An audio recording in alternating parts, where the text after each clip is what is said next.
بسم الله الرحمن الرحيم الحمد لله رب العالمين والصلاة والسلام على سيدنا محمد وآله وصحبه وسلم. السلام عليكم ورحمة الله تعالى وبركاته. مستمعي الكرام، وحين كجري عشرتين امتحانها أها كهد لاي قسائدك هي قبورها علاقada ka dhaxaysa waa maxay? shirkiyaadka halkaas soo galaasay ma jiraan? hadday jiraan maxay yihiin? nooceysay yihiin? mawduuca aynu maanta bilaabaynaa waa xalaqadii 9aad in sha allahu tacaala. ilaahay subxaanahu wa tacaala fi kitaabihi alkariim fi suurati alacraaf wuxuu ina ku yidhi: إن الذين تدعون من دون الله عباد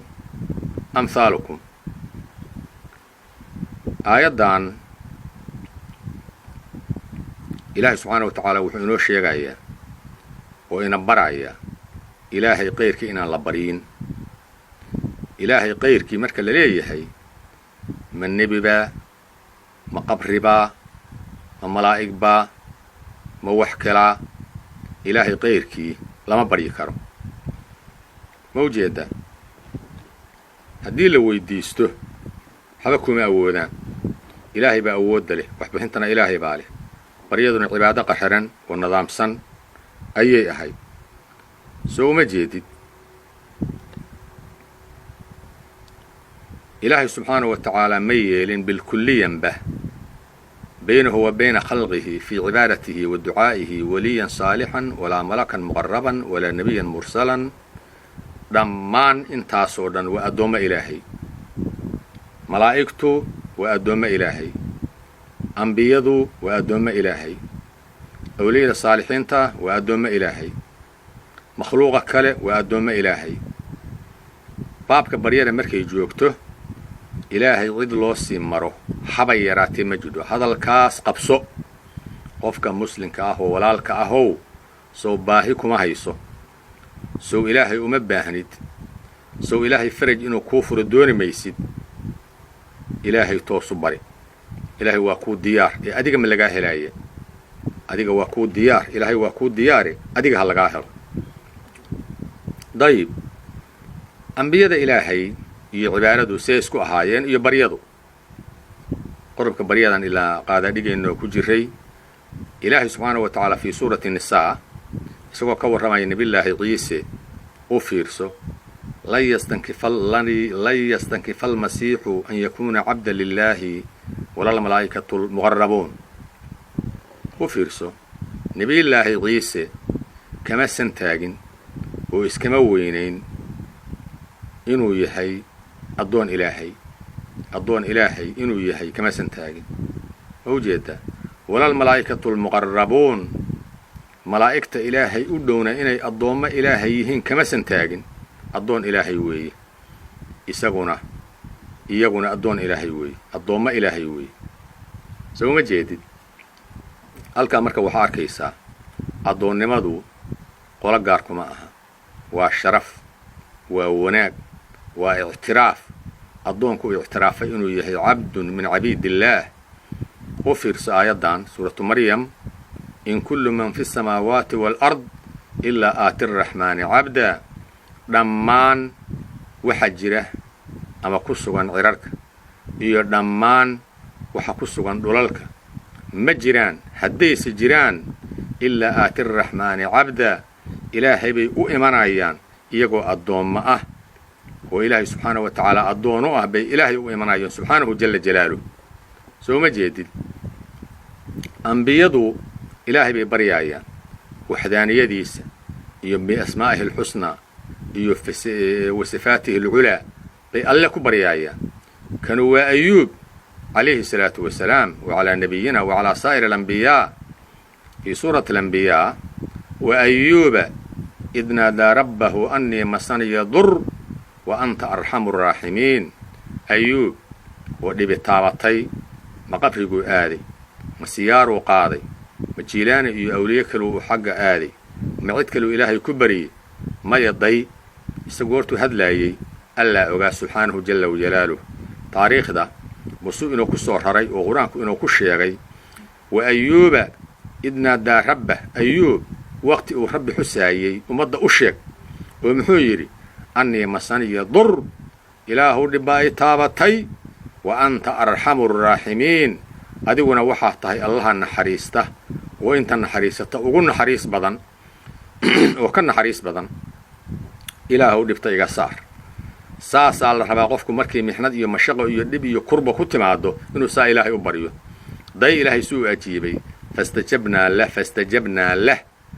waa ajiibnay baryadiisii fakashafnaa maa bihi min dur dhibtii iyo xanuunkii iyo shiddadii uu qabay oo haysatayna waa ka fayday wa aataynaahu ahlah ehelkiisiina waa siinay ehelkiisii dib baan ugu soo celinay wa midlahum macahum mushkiladdii qabsatay ka mid ahayd inuu ehelkiisa waayo ay kala tagaan oo la noco oo laga tago wa midlahum macahum ehelkii iyo kuwo kaleetana waa loogu daray raxmatan min cindina naxariis xagganaga ka ahaatay wa dikraa lilcaabidiin arrintaas waxay waano iyo cashar iyo xusuus u tahay dadka caabidiinta oo la caabida subxaanahu wa tacaala soo ma aragtid halkaa marka waxaan arkaynaa ambiyada ilaahay subxaanahu wa tacaala siday ugu heellan yihiin baryada ilaahay oo cidna aan loo sii marayn wahaakadaa dadka awliyada ah iyo dadka adqiyada ah iyo dadka sharafta leh kuwii hore iyo kuwa hadda jooga iyo kuwii dhexe iyo dhammaan ilaahay subxaanahu wa tacaala baryadiisa cidna looma sii marayn dadkeenna walaalka ah ayaanu ehelkan ahee soomaalida ah waxaan u soo jeedinayaa cid ku xumayn maayo oo cid wax ugu dhimi maayo oo cid duullaan kuma ahi baryada walaalayaalow dadka culimmada ah oo ahlu suufiyada oo ahlu dariiqada ahow dadka muslimiinta ah qabuuraha baryadooda ka daaya qabuuraha inay tagaan ka daaya wax kaaga xihan ma leh ilaahay halkaa ducada kuma ajiibo ilaahay subxaanahu wa tacaala qayrkiisa meeshaa lagu baryaa waxyaalaha la akhriyo way isgaranaynaayo hadba wadaadkii dhinta oo magac iyo sharaf bulshada ku lahaa baa la gadaa oo qasiida loo allufaa oo dad si u caamo ah baynu nahay oo wadaadku hadduu qasiidada allufo oo u dejiyo wax allaale wixii dabadiisa oo maal iyo mood iyo noolah baa loo huraa waa la ysku baartaa ma ujeedaa u fiirso hadda waxaan soo qaadanaynaa iyo ku soo daraynaa halakan qasiidadatan waxaa loo allufay xaaji cali cabdiraxmaan alfiqi xaaji cali cabdiraxmaan ama xaaji cali majeerteen shiikhii la odhan jiray ayuu ahaa soo uma jeedid marka xaaji cali majeerteen nin culimo ah oo taariikh wanaagsan leh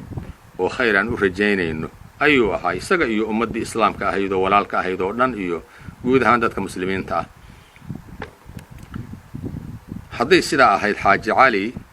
maadaama uu dhintay nin sharaf iyo magac iyo karaamo iyo wanaag soomaalida ku dhex lahaana uu ahaa qasiidadaana loo allufay waana falsafad dhammaan dadka noocaas oo kale ah oo dhan qasiidooyinkaana loo allufaa dadkana waa lagu baartaa waqti iyo time iyo ayaan iyo mar xadadan xilli xadadana waa loo sameeyaa saasaana lagula noolaadaa ummaddana saasaa jeebkaa dhantee loogala baxaa soo ma aragtid dayib xaaji cali marka qasiidadiisa aan bilowno tii horeo sheekh jiilaani oo kale u eg tahay إلهي كن لنا عونا بحاج علي مجرتين أغثنا بالكرام الصالحين وابن سيرين به يا ربنا جذلي رضاك وخير الدارين تلونا مدح حاج علي لكي ننجو من البين خدمته بالمديح لكي أفوز بنيل أمرين waa sii dheertahay sii socotaa xaaji cali marka inagoo hordhac samaynayna wuxuu ahaa nin muwaxida wuxuu ahaa niman suufi ahayn wuxuu ahaa niman qabuuraha shaqo ku lahayn wuxuu ahaa nin qabuuraha wixii loo gowraco aan cunin wuxuu ahaa nin ilaahay subxaanahu wa tacaala xaqa uu ku leeyahay inta tabartiisa ilaaliya wuxuu ahaa nin mujaahida wuxuu ahaa nin mawsuuciya wuxuu ahaa nin caalima wuxuu ahaa nin maaragtay muwaxid oo ilaahay subxaanahu wa tacaala aan suufi ahayn ee maadaama uu dhintay in lagu qaraabto oo qasiido loo dejiyo hadda day isagiibaa ilaahay lagu baryaaya ilaahow xaaji cali wax nagu sii weeye waa noocii shiicada ahayo in hadda soo maraynoo kale ma ujeedaa yacni ilaahay toos looma baryi karo haddaan loo sii marin dadka awliyada ah ama a'immada aan loo sii marin waataynu hadda soo maraynay soo maaha cashirkeenni hore ilaahay kun lanaa cawnan ilaahow kaalma noo ahow oo noogu kaalmay bixaaji cali majeertayni xaaji cali majeerteen ilaahow noogu kaalmayoo wax nagu sii day ilaahay waa baryaaya haddana toos u baryi maaye xaaji cali wax nagu sii buu leeyahy waa gaf iyo qalad iyo aflagaadho ilaahay uu geystay subxaanahu wa tacaala maxaa ka xigay ilaahayow adaa awood iyo taag qaadira oo raxmaan oo raxiima ilaahu waxna sii oo waxaasu murugaa baan qabnaaya naga qaad oo aan qabaaya iga qaad maxaa u diiday wuxuu yidhi aqithnaa ilaahow noo gargaar bilkiraami asaalixiin wabnu siirayn ibnu siirayn wuxuu u jeedaa xaaji cali kuwo kale inay yihiinna waa suuragal ilaahu noogu gargaar xaaji cali iyo saalixiinta bihi yaa rabbanaa bihi xaaji cali yaa rabbanaa rabbigayow judli noogu deeq ridahaaga xaaji cali sababtiisa nagu sii wa khayri daarayni labada daarood khayrkoodana nagu sii xaaji cali sababtiisa talownaa waxaanu aqrinay madxa xaaji cali likay nanju saanu uga nabadgallo min albayni saanu uga nabadgallo shiddo iyo dhib iyo dhibaato khadamtuhu waxaan ugu khidmeeyey shiikha bilmadiixi madiix weeye waxaanu ma og tahay waa gabay waa iska madiixi dumarka heewaallada ahayd weeye ma ujeedaa waxaan ugu khidmeeyey bilmadiix madiixa waxaan uga jeedaa likay afuuza saan ugu liibaano binayli amrayni laba amar saan ugu gaaro mase laba adduun iyo aakhiraba saan fawz iyo liibaan ugu gaaro madxi baan ugu khidmeeyey shiikha xaggee waxaa shareecada islaamka kaga taal madiixa dumarku akhriyi jiray oo qabriga iyo meelaha iyo intay tagaan oo xoogaa welima ay isu keenaan meel la tago madaxa laysla dhici jiray arrintaasoo kale weeye tiyoo kale weeye calayhi raxmatullaahi naxariista ilaahay korkiisa allah yeelo bihi isaga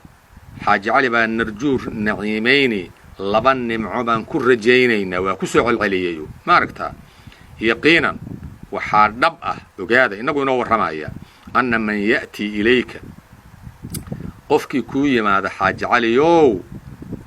anna man ya'tii qofkii yimaada ilayka yafuz bicawnayni laba kaalmo ayuu ku liibaanaya u fiirso hadda hadalkaas waad arkaysaa waa xaaji cali cabdiraxmaan oo lagu xadgudbay oo waagii isagu uu noolaa wuxuu yidhi iyo wuxuu ka yidhi iyo masafooyinkiisii iyo gabayadiisa qayb ka mid ah iyo baynu soo qaadan doonnaa insha allah sidaynu uga hor keenno hadala kan dhowaan ninka ururiyey iyo muxuu ahaytoy xilliga la ururiyey labadaba ma fogayn ninkii ururiyeyna waa muxuu ahaytoy qarnigiina dhaafay hadda oo muxuu ahaytoy hadda ilaa afartan iyo labadan dambe afartan iyo labadan aakhirkii ugu horreeyey ama 5 sano mase 10 sano ugu horreeyey wuu noolaa ninkii qasiidadan dejiyey oo 1410kii meelahaas wuu soo gaaray xaaji calina intee ahaa xilli hore ayuu ahaayo taqriiban qarni iyo ama 2 qarni iyo ku dhow ayuu ahaa wey adigu 2 qarni waxbaa ka dhiman marka goortuu dhintay oo saaxadii u soo baxday oo xaajigii maaragtay meesha ka baxay ayaa qasiidadan la alufay dadka shacabka oo masaakiinta caamadana waa lagu baartaa sidaas weeye ilaahayna waa lagu baryaaya ujuujadadu caynkaa weeye marka masafooyinkiisii iyo gabayadiisii iyo taariikhdiisii iyo wuxuu ka yidhi iyo waxaasoo dhan baynu insha allah ku xujin doonaa arrintuna waa arrin falsafada ogaana dadka shacabka aho arrintan waxaan u duubaynaa inaa wax kala ogaataan oo indhaha kala qaadaan oo idnaan maaragtay caamo iska dareeraysa oo iska xoolahoo kale aydnaan noqone aad tirahdaan waxa kanaa noo qaadaysaan oo weligeen aydnaan macnayn maxay yihiin waxay ku odhanayaan waa ammaan oo waa ammaantii nebiga oo cumar ma aqriyin oo abubakar ma aqriyin oo cuhmaan ma aqriyin oo asxaabta rasuulillahi ma aqriyin ma ujeedaa gabayga markii nebiga lagu difaacayo salawaatullaahi wasalaamu calayhi oo jihaadka lagu jiro oo nebiga sharaftiisa marka la dhaawo lagu difaacayo waa bannaan tahay laakiin markii baryo gasho oo ilaahow nagu sii ama adigu waxna sii markay noqoto qalad weeye oo baryo ilaahay lahaa iyo cibaado ilaahay lahaa baa nebiga la siiyey ma ujeedaa ama lagu baryo loogu tawasulay oo waxaa la yidhi ilaahow wax nagu sii inuu sharaf leeyahay iyo wanaagiisa iyo nubuwadiisa iyo risaaladiisa salawaatullaahi wasalaamuhu calayhi layskuma hayo qofkii inkiraana islaamka kuma jiro ma ujeedaa laakiin baryada markay joogto ilaahay baa iskale hadalka ayuu idin dhaafin hadal xumaan iyo wax kale loola jeedana maahee waa naseexo baryada markay joogto ilaahay baa leh baryada markay joogto iyo innaga ilaahay toos baan u baryaynaayo waa kan alle ina yidhi adcuunii waqaala rabbukum udcuunii astajib lakum waxaad u sheegtaa addoommadayda ibarya waan idinka ajiibayaay cidna loo sii mari maayo soo ma garan walaalayaalow saas weeye marka insha allah wallahi idin barakeeyo xaaji cali marka